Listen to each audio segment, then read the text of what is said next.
আসসালামু আলাইকুম। সম্মানিত ইলেকট্রিক মিডিয়া ভাই হল, আমরা যে গোলাপগঞ্জ পৌরসভা থেকে গোলাপগঞ্জ কর্মচারী হলো বেতন ভাতা নিয়ে যে বৈষম্য হয়েছিল, সেই বৈষম্যের কারণে আমরা আন্দোলন করেছিলাম। কিন্তু আমাদের আন্দোলনে আমরা কর্মবিরতি এইসব পালন করেছিলাম আজ সকাল থেকে।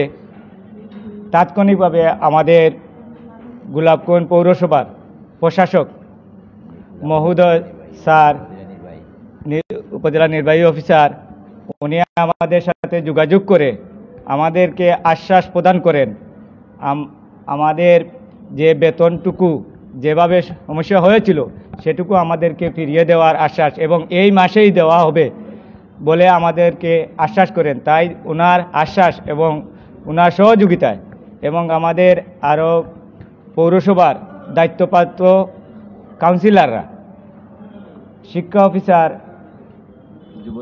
যুব উন্নয়ন স্যার সহ অন্যান্য সমাজসেবা স্যার সহ অন্যান্য সকল স্যার মিলে আমাদের যে সহযোগিতা করেছেন, তাই আমরা ওনাদেরকে ধন্যবাদ ও কৃতজ্ঞতা জানাই। এবং আমরা ইউনো স্যার মহোদয়কে আবারও আমাদের স্থল থেকে, আমাদের সবার পক্ষ থেকে ওনাকে কৃতজ্ঞতা প্রকাশ করছি, ধন্যবাদ জানাচ্ছি। উনি আমাদের এই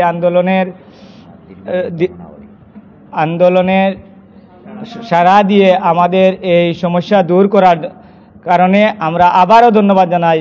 আর আমরা আমাদের পৌরবাসী, গোলাপগঞ্জ পৌরসভার কর্মরত সেবা যত কাজ আছে সব কাজে আমরা এই সময় থেকেই স্ব পদে আবার কাজ শুরু করে দিয়েছি।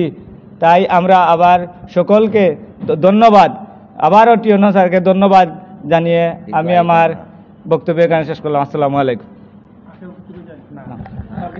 দর্শক, আমরা সকালে আমরা 10টা থেকে ওনারা আন্দোলন শুরু করেছিলেন। এই গোলাপগঞ্জ পৌরসভার যে মেইন গেট রয়েছে পৌরসভার পৌর ভবনের, এই গেটে কিন্তু কর্মকর্তা সহ সবাইকে তালা মেরে দিয়েছিলেন ওনারা, এবং এই বিষয়টি সমাধান না হওয়া পর্যন্ত ওনারা আন্দোলন চালিয়ে যাবেন বলেও আমাদেরকে জানিয়েছিলেন।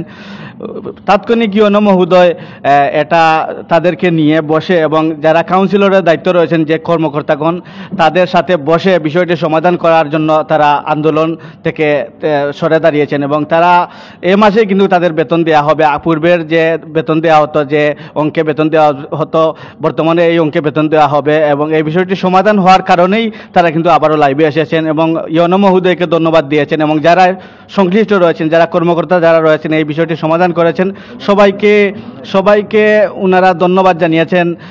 বিশেষ করে আজকে যারাই এখানে আন্দোলনে ছিলেন ওনারা কিন্তু গোলাপগঞ্জ পৌরসভার বিভিন্ন স্থানে ময়লা আবর্জনা সব বিভিন্ন ধরনের কাজ করে থাকেন। অনেকেই গাড়ি চালান, অনেকেই অনেক ধরনের কাজ করে থাকেন।